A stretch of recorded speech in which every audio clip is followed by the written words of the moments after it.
75 ஆண்டுகளுக்கு பின் துபாயில் வெள்ளம். நீரில் மிதந்த விமான நிலையம்.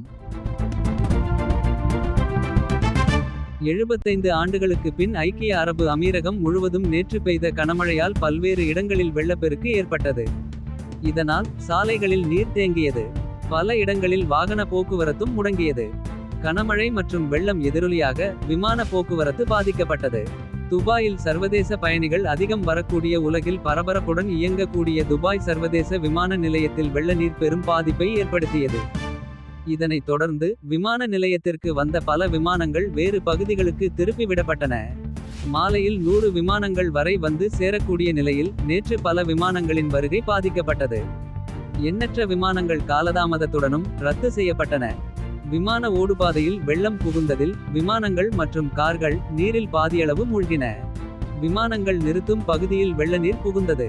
விமான நிலையத்திற்கு வந்து சேரும் சாலைகளும் நீரில் மூழ்கி இருந்தன.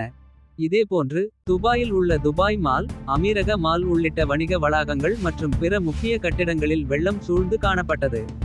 துபாயின் மெட்ரோ ரயில் நிலையம் ஒன்றில் வெள்ள நீர் புகுந்திருந்தது. சாலைகள், குடியிருப்பு பகுதிகள் நீரில் மூழ்கின.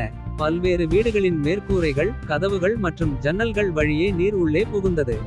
ஐக்கிய அரபு அமீரகம் முழுவதும் வெள்ள பாதிப்பு ஏற்பட்டு உள்ளது. இதனால் அமீரகத்தில் உள்ள பாடசாலைகள் முழுவதும் மூடப்பட்டன. இன்றும் புயல் வீசக்கூடும் என முன்னறிவிப்பு வெளிவந்துள்ளது. இதனால் அரசு ஊழியர்கள் வீட்டில் இருந்து பணிபுரிவதற்கான ஏற்பாடுகளை அதிகாரிகள் மேற்கொண்டனர். துபாய் மட்டுமின்றி பஹ்ரைன் மற்றும் ஓமனிலும் புயலால் வெள்ளம் ஏற்பட்டது.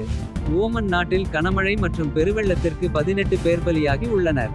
தொடர்ந்து சில நாட்களுக்கு ஓமனின் வடகிழக்கு மற்றும் வடக்கு பகுதியில் மித முதல் கனமழை பெய்ய கூடும் என்று எதிர்பார்க்கப்படுகிறது.